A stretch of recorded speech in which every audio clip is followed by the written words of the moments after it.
Laithangja khorni watio Shalthang Tripura hankoro tuilomani nukjakha.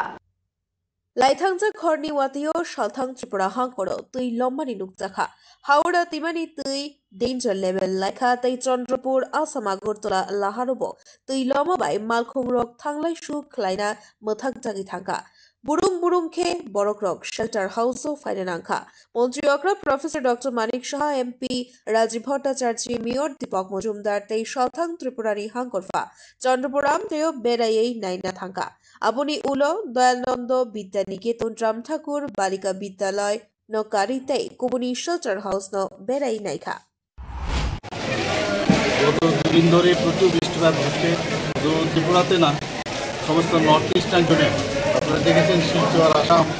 মানে আসামের শিলচর তারপর অন্যান্য নর্থ ইস্টের বহু জায়গায় অরুণাচলে প্রচুর বৃষ্টিপাত হচ্ছে সেখানে তো আরও প্রচুর মানে ওখানে ক্ষয়ক্ষতি হয়েছে ত্রিপুরাতেও এখানে আজকে আমি এখানে এলাম ওয়েস্ট ডিস্ট্রিক্টে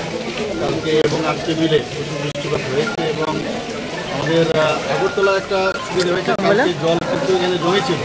কিন্তু দেখা গেছে জলটা কিন্তু সরে গেছে মানে অর্থাৎ বেশি পরিমাণে বৃষ্টি হয়েছে কিন্তু জলটা কিন্তু সরে যাওয়াতে একটা প্রমাণ হয়েছে যে জলের রাস্তা বেরিয়ে যাওয়ার রাস্তা কিন্তু ঠিক আছে এটা নিয়ে অনেকে অনেক কথা বলছে এখন অবধি এটা আমরা বুঝতে পারলাম যে না আমাদের কিন্তু একটা সন্দেহ হয়েছিল যে এত জল কী করে জমবে দেখা গেল কিছুক্ষণ বাদেই জলটা কিন্তু বেরিয়ে গেল তো এখানে আজকে এলাম আমরা শ্রীলঙ্কা বস্তিতে গেছি আরও কয়েকটা জায়গায় যাবো প্রতাপপুর হয়ে যাবো আমার বিধানসভার মধ্যেও কয়েকটা জায়গা আছে সেখানেও আমরা যাবো বিভিন্ন জায়গায় এখন পর্যন্ত প্রায় চব্বিশ থেকে 25টার মতো আমার কাছে যা খবর আছে এখানে বিভিন্ন স্কুলে তাদের থাকার ব্যবস্থা করা হয়েছে খাওয়া দাওয়ার ব্যবস্থা করা হয়েছে মেডিকেল টিমকেও আমি বলেছি নিয়মিত যাতে এখানে আসে পরীক্ষা নিরীক্ষা করে হেলথে যাতে অসুবিধা না হয় স্যানিটারি ব্যবস্থাও যাতে ঠিক থাকে সেইভাবে নির্দেশ দিয়েছি এবং আমাদের ডিজাস্টার ম্যানেজমেন্ট এসডিআরএফ এনডিআরএফ এরাও কিন্তু এবং ভলেন্টিয়ার আপদামিত যারা ওরাও কিন্তু তো সব মিলে আমরা তো এই ধরনের দুর্যোগপূর্ণ অবস্থার মধ্যে আমরা সবসময় আমরা জানি এই অবস্থার মধ্যে আমরা কতটুকু রেডি আছি এটা সবচেয়ে বেশি ইম্পর্টেন্ট আমরা সেইভাবে আমাদের প্রশাসন থেকে আমাদের আগরতলা মিউনিসিপ্যালিটির তরফ থেকে আমাদের যারা কার্যকর্তারাও আছে তারাও কিন্তু প্রচুর পরিমাণে পরিশ্রম করছে এখন কথা হচ্ছে যে যারা এখনও ভাবছে যে ঘর ছেড়ে আসবে না তাদের কাছে আমি একটাই নিবেদন করবো যে কোনো সরকারি যে নির্দেশ থাকে সেই নির্দেশ মেনে ওনারা যেন একটা প্রপার যে জায়গা সেখানে যেন নিরাপদ স্থলে যেন চলে আসে এই আবেদনটা আমি আপনাদের মাধ্যমে ওদেরকে আমি করতে চাই পরে কিন্তু অসুবিধা হয় অনেক প্রবলেম হয় গত বছর আপনারা দেখেছেন কী অবস্থা হয়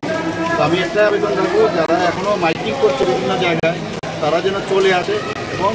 একটা মানে প্রপার আশ্রয়স্থল যেটা নিরাপদ স্থানে যেন চলে অনেক জায়গায় আমার একটু বললাম একটু আগে প্রায় 24 থেকে 25টার মতো হয়তো আরও বেশি হতে পারে তো সেই জায়গার মধ্যে এখন অব্দি শিবির করা হয় যে নদীগুলো রয়েছে হাওড়া গোমতী এই নদীগুলোর জল কি বৃদ্ধি পাচ্ছে না কমছে হাওড়া নদীর তো অ্যাকচুয়ালি হাওড়া নদীর জলটা তো আসে পাহাড় থেকে বিশেষ করে আমাদের বরমরা এইসব জায়গার থেকে জলটা আসে এখান থেকেই জলটা আসে তো এই একটা অসুবিধা আরেকটা হচ্ছে কাটাখালে উপরে জলটা বেশি হয়ে যাওয়াতে কাটাখালে গিয়ে জলটা পড়ে আগে পাম্প মোড়ালে আগরতলা শহরে সবকটা চলছে একটা জায়গার মধ্যে এটা মানে ডিস্টার্ব করছিল সেটার পরিবর্তে আরেকটা পাম্প সেখানে দেওয়া হয় তো সেদিকে নজর আছে মেয়র সাহেবও আছেন আমাদের রাজ্যসভার সদস্য রাজীব বাবু আছেন তো সব মিলে আমাদের সব যারা কার্যকর্তারা সবাই কিন্তু ঝাঁপিয়ে পড়েছে পুলিশ বাহিনীর থেকে এবং আমাদের স্বাস্থ্য বিভাগ থেকে ডিজাস্টারের থেকে আমাদের সেক্রেটারি মহোদয় ডিজাস্টার উনি আমার সাথে আছেন জিএম সাহেবও আছেন তো সবাই আমরা নজরে রাখছি তীক্ষ্ণ নজর রাখছি যাতে কোনো অবস্থায় কোনো সমস্যা না হয় অন্য জায়গার ক্ষেত্রে কীরকম অন্যান্য জায়গায় ত্রিপুরাতে আমার কাছে যে খবর আছে কৈলাসহরে একটু সমস্যা আছে বাকি এখনও কিছু নিরাপদ তো আমরা তো বলতে পারি না কখন কী হবে এমন একটা অবস্থা তো যাই হোক আমরা তৈরি আছি ব্যুরো রিপোর্ট